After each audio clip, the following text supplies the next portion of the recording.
If you're listening to this podcast, you're likely a pretty big horror fan. And so you're probably familiar with the mid 2000s craze of films like Saw and Hostel, Wolf Creek, The Devil's Rejects, Ichi the Killer, and other films that critics seem to refer to as torture porn. Well, I can remember from one of the behind the scenes making of documentaries of, I believe, one of the Saw movies, was when one of the writers or producers said that there was nothing they could come up with than what was worse than what humanity was already doing to itself, in reference to a torture museum of items that were actually used throughout history. And the Inquisition was definitely one of those times.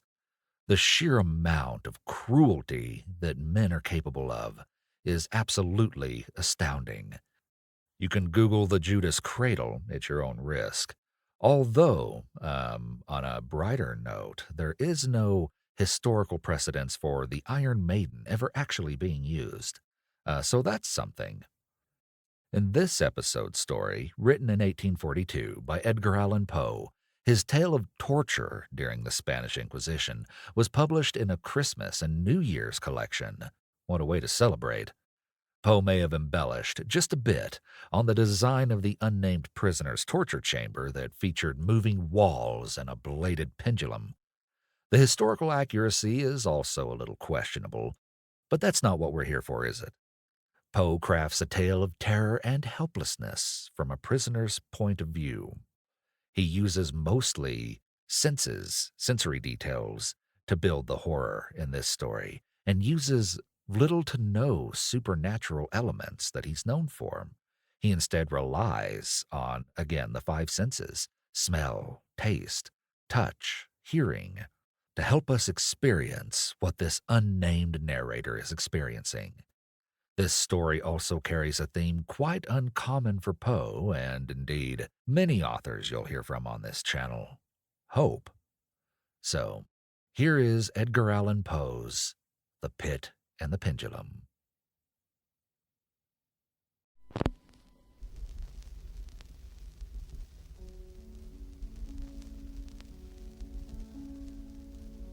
I was sick unto death with that long agony. And when they at length unbound me, and I was permitted to sit, I felt that my senses were leaving me. The sentence, the dread sentence of death, was the last of distinct accentuation which reached my ears. After that, the sound of the inquisitorial voices seemed merged in one dreamy, indeterminate hum. It conveyed to my soul the idea of revolution, perhaps from its association in fancy with the burr of a mill wheel. This only for a brief period, for presently I heard no more. Yet for a while I saw, but with how terrible an exaggeration. I saw the lips of the black-robed judges. They appeared to me white, whiter than the sheet upon which I traced these words, and then even to grotesqueness, then with the intensity of their expression of firmness, of immovable resolution, of stern contempt of human torture. I saw the decrees of what to me was fate were still issuing from those lips. I saw them writhe with a deadly locution. I saw them fashion the syllables of my name, and I shuddered because no sound succeeded. I saw, too, for a few moments of delirious horror, the soft and nearly imperceptible waving of the sable draperies which enwrapped the walls of the apartment. And then my vision fell upon the 7 tall candles upon the table. At first they wore the aspect of charity, and seemed white and slender angels who would save me. But then, all at once, there came a most deadly nausea over my spirit, and I felt every fiber in my frame thrill as if I had touched the wire of a galvanic battery, while the angel forms became meaningless specters, with heads of flame, and I saw that from them there would be no help. And then there stole into my fancy, like a rich musical note, the thought of what sweet rest there must be in the grave. The thought came gently and stealthily, and it seemed long before it attained full appreciation. But just as my spirit came at length properly to feel and entertain it, The figures of the judges vanished, as if magically from before me. The tall candles sank into nothingness. Their flames went out utterly. The blackness of darkness supervened. All sensations appeared swallowed up in a mad rushing descent, as of the soul into Hades. Then silence and stillness. Night were the universe. I had swooned, but still will not say that all of consciousness was lost. What of it there remained I will not attempt to define or even to describe. Yet all was not lost. In the deepest slumber, no, in delirium, no, in a swoon, no, in death, no, even in the grave, all is not lost. Else there is no immortality for man. Arousing from the most profound of slumbers, we break the gossamer web of some dream. Yet in a second afterward, so frail may that web have been, we remember not that we have dreamed. In the return to life from the swoon there are two stages. First, that of the sense of mental or spiritual. Secondly, that of a sense of physical existence. It seems probable that if, upon reaching the second stage, we could recall the impressions of the first, we should find these impressions eloquent in memories of the gulf beyond. And that gulf is what? How at least shall we distinguish its shadows from those of the tomb? But if the impressions of what I have termed the first stage are not, at will, recalled, yet after long interval, do they not come unbidden, while we marvel whence they come? He who has never swooned is not he who finds strange palaces and wildly familiar faces and coals that glow. Is not he who beholds floating in midair the sad visions that the many may not view. Is not he who ponders over the perfume of some novel flower. Is not he whose brain grows bewildered with the meaning of some musical cadence which has never before arrested his attention. Amid frequent and thoughtful endeavors to remember, amid earnest struggles to regather some token of the state of seeming nothingness into which my soul had lapsed, there have been monuments which I have dreamed of success. There have been brief, very brief periods when I have conjured up remembrances which the lucid reason of a later epoch assures me could have had reference only to that condition of seeming unconsciousness. These shadows of memory tell indistinctly of tall figures that lifted and bore me in silence, down, down, still down, till a hideous dizziness oppressed me at the mere idea of the indeterminableness of the descent. They tell also of a vague horror at my heart, on account of that heart's unnatural stillness. Then comes a sense of sudden motionlessness throughout all things, as if those who bore me, a ghastly train, had outrun in their descent the limits of the limitless, and paused from the wearisomeness of their toil. After this I call to mind flatness and dampness, and then all is madness, the madness of a memory which busies itself among forbidden things. Very suddenly there came back to my soul motion and sound, the tumultuous motion of the heart, and in my ears the sound of its beating. Then a pause in which all is blank. Then again sound and motion and touch, a tingling sensation pervading my frame. Then the mere consciousness of existence, without thought, a condition which lasted long. Then, very suddenly, thought, and shuddering terror, an earnest endeavor to comprehend my true state. Then a strong desire to lapse into insensibility.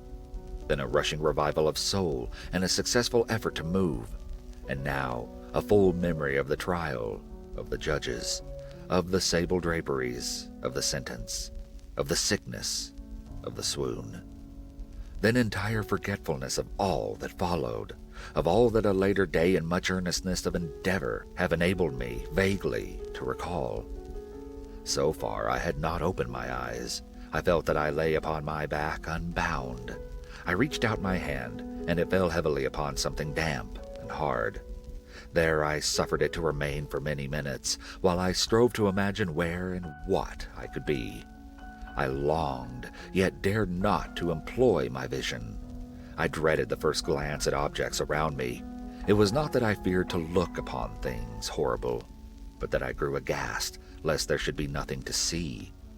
At length, with a wild desperation at heart, I quickly unclosed my eyes. My worst thoughts, then, were confirmed. The blackness of eternal night encompassed me. I struggled for breath. The intensity of the darkness seemed to oppress and stifle me. The atmosphere was intolerably close. I still lay quietly and made effort to exercise my reason. I brought to mind the inquisitorial proceedings and attempted from that point to deduce my real condition. The sentence had passed, and it appeared to me that a very long interval of time had since elapsed. Yet not for a moment did I suppose myself actually dead. Such a supposition, notwithstanding what we read in fiction, is altogether inconsistent with real existence. But where and in what state was I? The condemned to death, I knew, perished usually at the auto da fe, and one of these had been held on the very night of the day of my trial. Had I been remanded to my dungeon to await the next sacrifice, which would not take place for many months?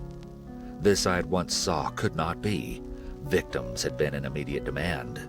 Moreover, my dungeon, as well as all the condemned cells at Toledo, had stone floors, and light was not altogether excluded. A fearful idea now suddenly drove the blood in torrents upon my heart, and for a brief period I once more relapsed into insensibility. Upon recovering, I at once started to my feet, trembling convulsively in every fiber. I thrust my arms wildly above and around me in all directions. I felt nothing, yet dreaded to move a step, lest I should be impeded by the walls of a tomb.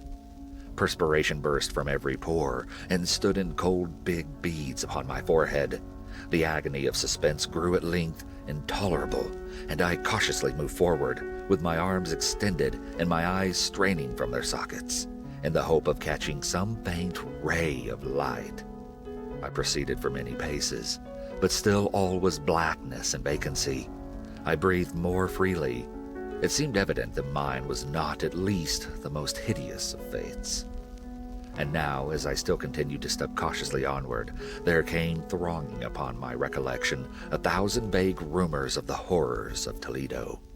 Of the dungeons there had been strange things narrated, fables I had always deemed them, but yet strange and too ghastly to repeat, save in a whisper. Was I left to perish of starvation in this subterranean world of darkness? Or what fate, perhaps even more fearful, awaited me? That the result would be death, and a death of more than customary bitterness I knew too well the character of my judges to doubt. The mode and the hour were all that occupied or distracted me. My outstretched hands at length encountered some solid obstruction. It was a wall, seemingly of stone masonry, very smooth, slimy, and cold. I followed it up, stepping with all the careful distrust with which certain antique narratives had inspired me. This process, however, afforded me no means of ascertaining the dimensions of my dungeon, as I might make its circuit and return to the point whence I set out without being aware of the fact. So perfectly uniform seemed the wall. I therefore sought the knife which had been in my pocket when led into the inquisitorial chamber, but it was gone. My clothes had been exchanged for a wrapper of coarse serge. I had thought of forcing the blade in some minute crevice of the masonry, so as to identify my point of departure. The difficulty, nevertheless, was but trivial, although, in the disorder of my fancy, it seemed at first insuperable. I tore a part of the hem from the robe and placed the fragment at full length and at right angles to the wall. In groping my way around the prison, I could not fail to encounter this rag upon completing the circuit. So at least I thought, but I had not counted upon the extent of my dungeon, or upon my own weakness. The ground was moist and slippery. I staggered onward for some time when I stumbled and fell. My excessive fatigue induced me to remain prostrate, and sleep soon overtook me as I lay. Upon waking, and stretching forth an arm, I found beside me a loaf and a pitcher with water. I was too much exhausted to reflect upon this circumstance, but ate and drank with avidity. Shortly afterward, I resumed my tour around the prison, and with much toil came at last upon the fragment of the serge. Up to the period when I fell, I had counted 52 paces, and upon resuming my walk, I had counted 48 more.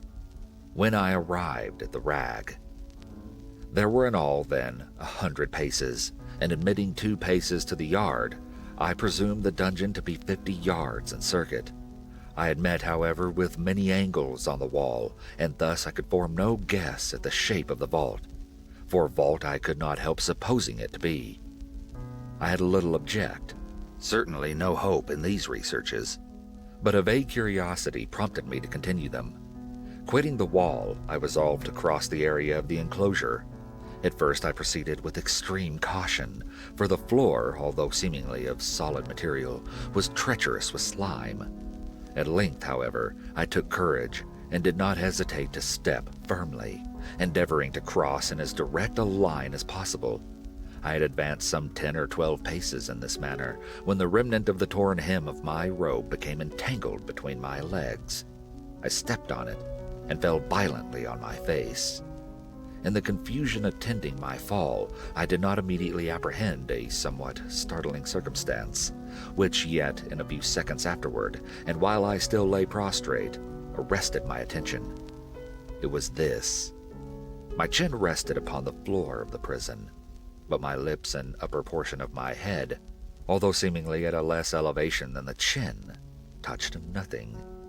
At the same time, my forehead seemed bathed in a clammy vapor, and the peculiar smell of decayed fungus arose to my nostrils. I put forward my arm and shuddered to find that I had fallen at the very brink of a circular pit, whose extent, of course, I had no means of ascertaining at the moment. Groping about the masonry just below the margin, I succeeded in dislodging a small fragment and let it fall into the abyss. For many seconds I hearkened to its reverberations as it dashed against the sides of the chasm in its descent. At length there was a sullen plunge into water, succeeded by loud echoes.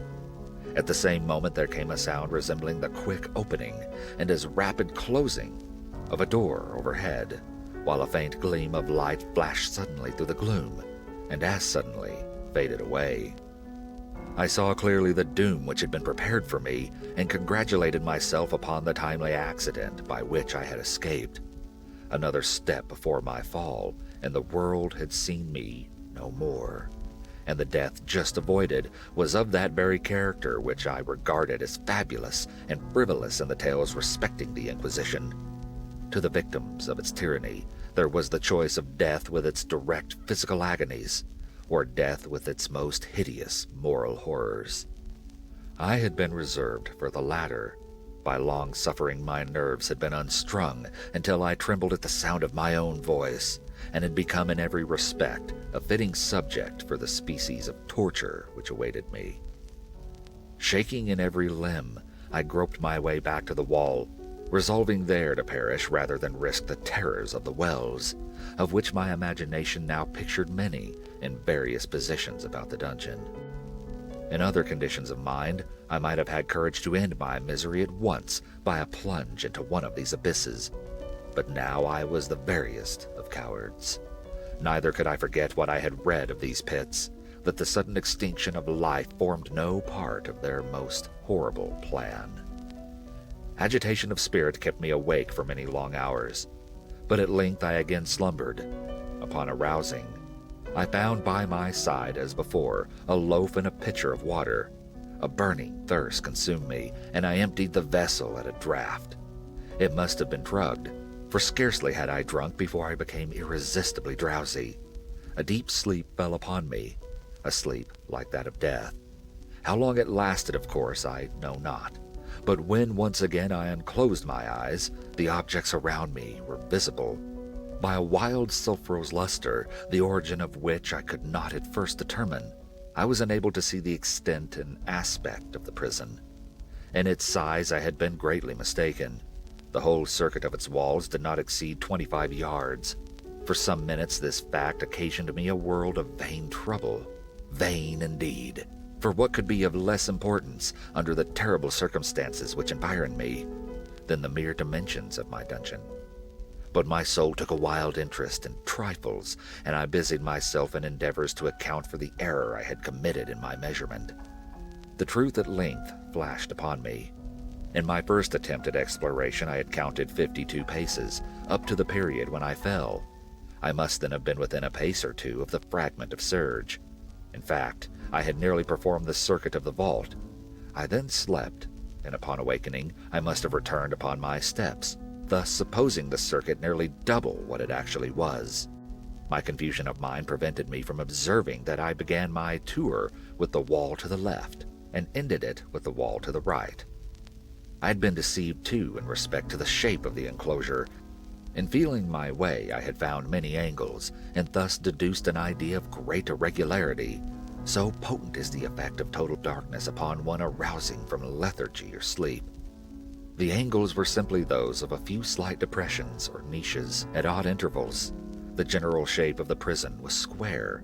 What I had taken for masonry seemed now to be iron or some other metal in huge plates whose sutures or joints occasioned the depression. The entire surface of this metallic enclosure was rudely daubed in all the hideous and repulsive devices to which the charnel superstition of the monks has given rise. The figures of fiends and aspects of menace, with skeletal forms and other more really fearful images, overspread and disfigured the walls. I observed that the outline of these monstrosities were sufficiently distinct, but that the colors seemed faded and blurred, as if from the effects of a damp atmosphere. I now noticed the floor, too, which was of stone. In the center yawned the circular pit from whose jaws I had escaped, but it was the only one in the dungeon. All this I saw indistinctly, and by much effort, for my personal condition had been greatly changed during slumber. I now lay upon my back, and at full length on a species of low framework of wood.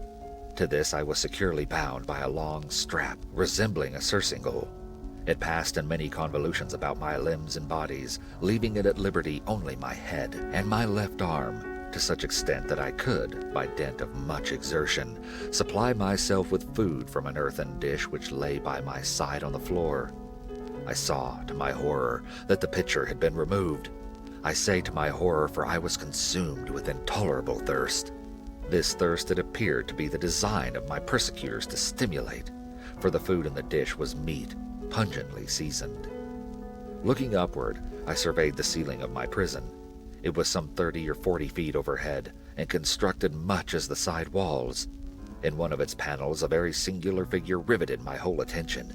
It was the painted figure of Time, as he is commonly represented, save that, in lieu of a scythe, he held what, at a casual glance, I supposed to be the pictured image of a huge pendulum, such as we see on antique clocks. There was something, however, in the appearance of this machine which caused me to regard it more attentively. While I gazed directly upward at it, for its position was immediately over my own, I fancied that I saw it in motion, and an instant afterward the fancy was confirmed. Its sweep was brief, and of course slow. I watched it for some minutes, somewhat in fear, but more in wonder, wearied at length with observing its dull movement. I turned my eyes upon the other objects in the cell. A slight noise attracted my notice, and looking to the floor, I saw several enormous rats traversing it. They had issued from the well, which lay just within view to my right. Even then, while I gazed, they came up in troops, hurriedly, with ravenous eyes, allured by the scent of the meat. From this it required much effort and attention to scare them away. It might have been half an hour, perhaps even an hour, for I could take but imperfect note of time, before I again cast my eyes upward.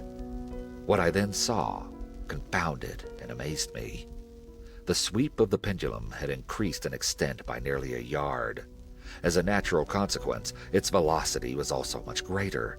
But what mainly disturbed me was the idea that it had perceptibly descended.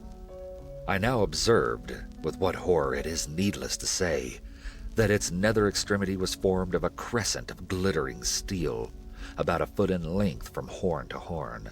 The horns upward, and the under edge evidently as keen as that of a razor. Like a razor also, it seemed massy and heavy, tapering from the edge into a solid and broad structure above. It was appended to a weighty rod of brass, and the whole hissed as it swung through the air. I could no longer doubt the doom prepared me by monkish ingenuity and torture. My cognizance of the pit had become known to the inquisitorial agents. The pit, whose horrors had been destined for so bold a recusant as myself. The pit, typically of hell and regarded by rumor as the ultima thule of all their punishments. The plunge into this pit I had avoided by the merest of accidents, and I knew that surprise, or entrapment into torment, formed an important portion of all the grotesquerie of these dungeon deaths. Having failed to fall, it was no part of the demon plan to hurl me into the abyss, and thus, there being no alternative, a different and a milder destruction awaited me. Milder. I half smiled in my agony as I thought of such application of such a term. What boots it to tell of the long, long hours of horror, more than mortal, during which I counted the rushing oscillations of the steel, inch by inch, line by line, with a descent only appreciable at intervals that seemed ages. Down and still down it came. Days passed.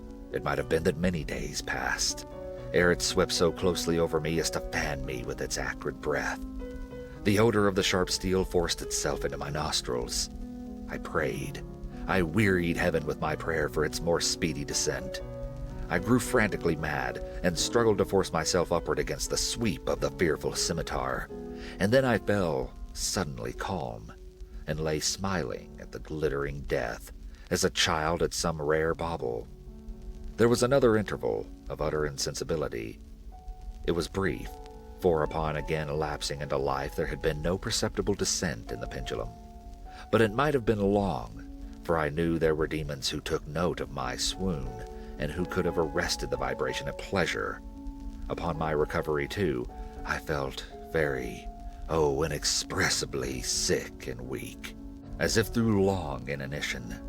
Even amid the agonies of that period, the human nature craved food. With painful effort, I outstretched my left arm as far as my bonds permitted and took possession of the small remnant which had been spared me by the rats. As I put a portion of it within my lips, there rushed to my mind a half-formed thought of joy, of hope. Yet what business had I with hope? It was, as I say, a half-formed thought. Man has many such, which are never completed. I felt that it was of joy, of hope, but I felt also that it had perished in its formation. In vain I struggled to perfect, to regain it. Long suffering had nearly annihilated all my ordinary powers of mind. I was an imbecile, an idiot. The vibration of the pendulum was at right angles to my length. I saw that the crescent was designed to cross the region of the heart. It would fray the serge of my robe. It would return and repeat its operations again and again, notwithstanding its terrifically wide sweep, some 30 feet or more, and the hissing vigor of its descent, sufficient to sunder these very walls of iron. Still, the fraying of my robe would be all that, for several minutes, it would accomplish. And at this thought, I paused. I dared not go further than this reflection. I dwelt upon it with a pertinacity of attention, as if, in so dwelling, I could arrest here the descent of the steel. I forced myself to ponder upon the sound of the crescent as it should pass across the garment, upon the peculiar thrilling sensation which the friction of cloth produces on the nerves. I pondered upon all this frivolity until my teeth were on edge. Down, steadily down it crept. I took a frenzied pleasure in contrasting its downward with its lateral velocity. To the right, to the left, far and wide, with the shriek of a damned spirit. To my heart, with the stealthy pace of the tiger. I alternately laughed and howled as the one or the other idea grew predominant. Down, certainly relentlessly down, it vibrated within 3 inches of my bosom. I struggled violently, furiously, to free my left arm. This was free only from the elbow to the hand. I could reach the latter, from the platter beside me to my mouth with great effort, but no farther. Could I have broken the fastenings above the elbow, I would have seized and attempted to arrest the pendulum. I might as well have attempted to arrest an avalanche. Down, still unceasingly, still inevitably down. I gasped and struggled at each vibration. I shrunk convulsively at its every sweep. My eyes followed its outward or upward whirls with the eagerness of the most unmeaning despair. They closed themselves spasmodically at the descent, although death would have been a relief. Oh, how unspeakable. Still, I quivered in every nerve to think how slight a sinking of the machinery would precipitate that keen, glistening axe upon my bosom. It was hope that prompted the nerve to quiver, the frame to shrink. It was hope, the hope that triumphs on the rack, that whispers to the death-condemned even in the dungeons of the Inquisition. I saw that some 10 or 12 vibrations would bring the steel in actual contact with my robe, and with this observation there suddenly came over my spirit all the keen, collected calmness of despair. For the first time during many hours, or perhaps days, I thought. It now occurred to me that the bandage or surcingle which enveloped me was unique. It was tied by no separate cord. The first stroke of the razor-like crescent athwart any portion of the band would so detach it that it might be unwound from my person by means of my left hand. But how fearful in that case the proximity of the steel, the result of the slightest struggle. How deadly. Was it likely, moreover, that the minions of the torturer had not foreseen and provided for this possibility? Was it probable that the bandage crossed my bosom in the track of the pendulum?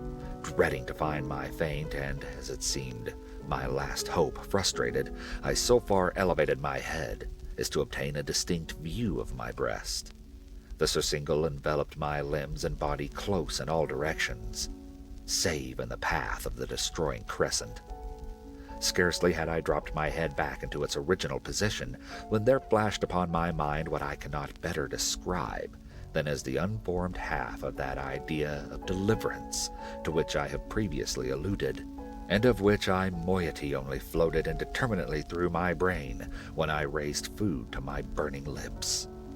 The whole thought was now present, feeble, scarcely sane, scarcely definite, but still entire. I proceeded at once with the nervous energy of despair to attempt its execution. For many hours the immediate vicinity of the low framework upon which I lay had been literally swarming with rats. They were wild, bold, ravenous, their red eyes glaring upon me as if they waited but for motionlessness on my part to make me their prey. To what food, I thought, have they been accustomed in the well? They had devoured, in spite of all my efforts to prevent them, all but a small remnant of the contents of the dish. I had fallen into an habitual seesaw or wave of the hand about the platter, and at length the unconscious uniformity of the movement deprived it of effect.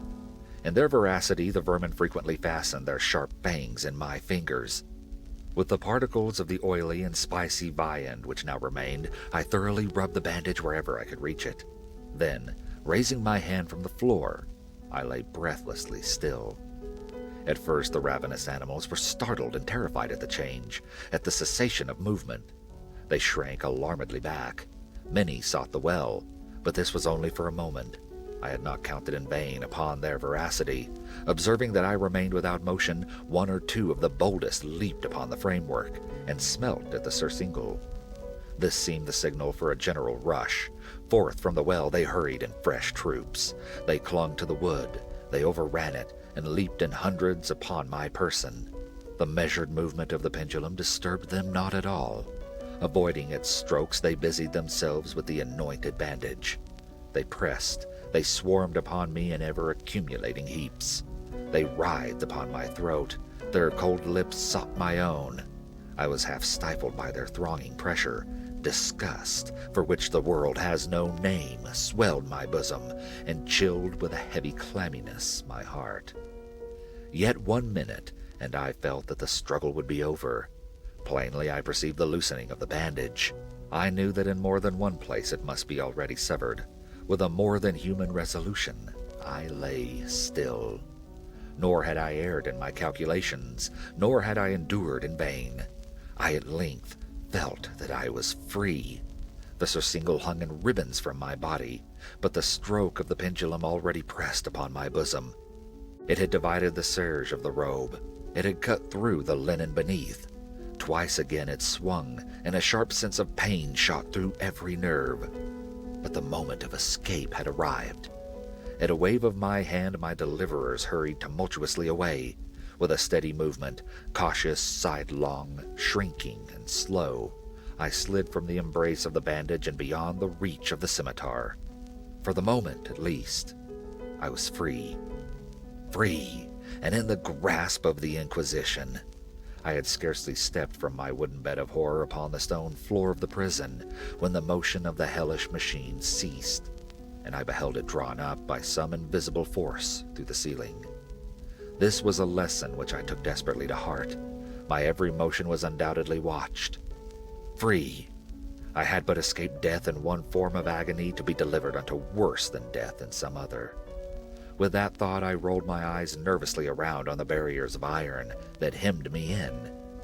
Something unusual, some change which at first I could not appreciate distinctively. It was obvious had taken place in the apartment. For many minutes of a dreamy and trembling abstraction, I busied myself in vain, unconnected conjecture. During this period, I became aware for the first time of the origin of the sulphurous light which illuminated the cell.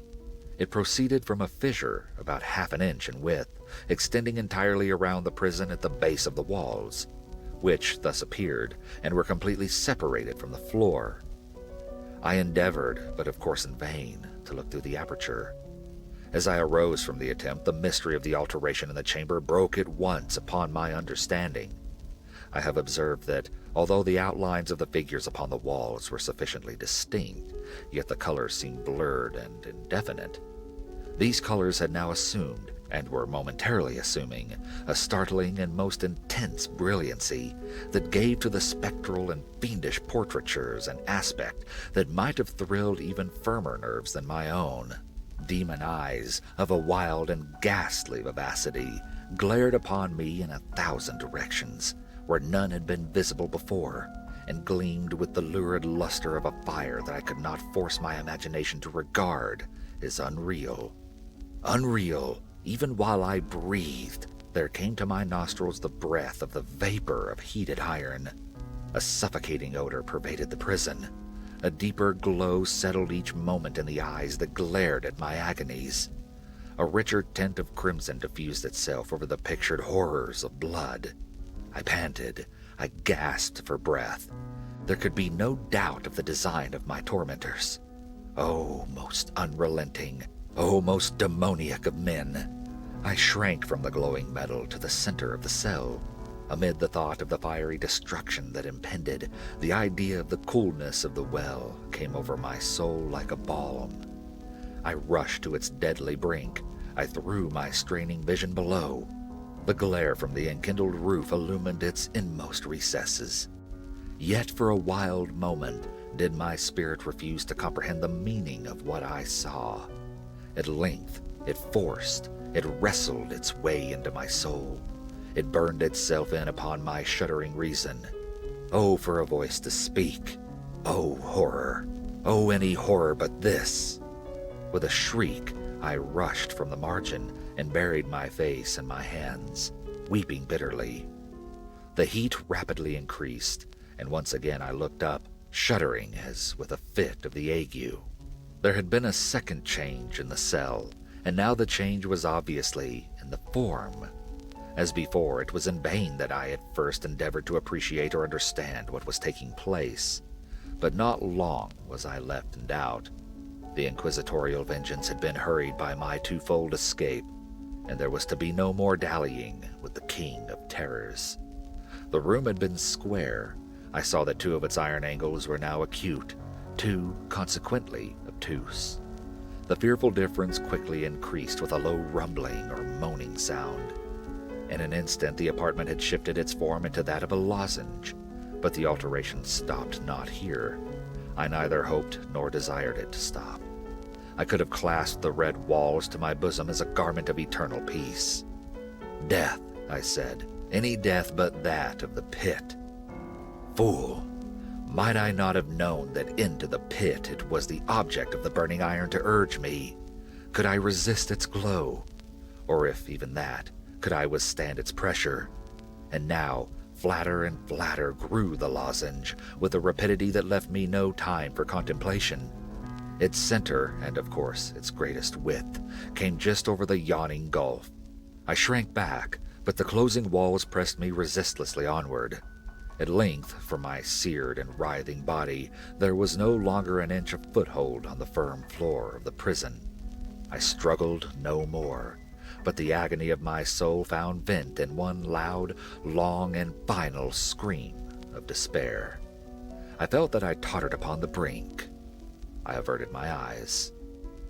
There was a discordant hum of human voices. There was a loud blast as of many trumpets. There was a harsh grating as of 1,000 thunders. The fiery walls rushed back. An outstretched arm caught my own as I fell, fainting, into the abyss. It was that of General Assault. The French army had entered Toledo. The Inquisition was in the hands of its enemies.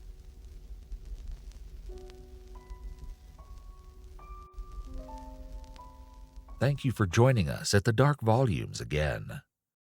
Please spread the word. Madness does love company, and we'll talk again soon.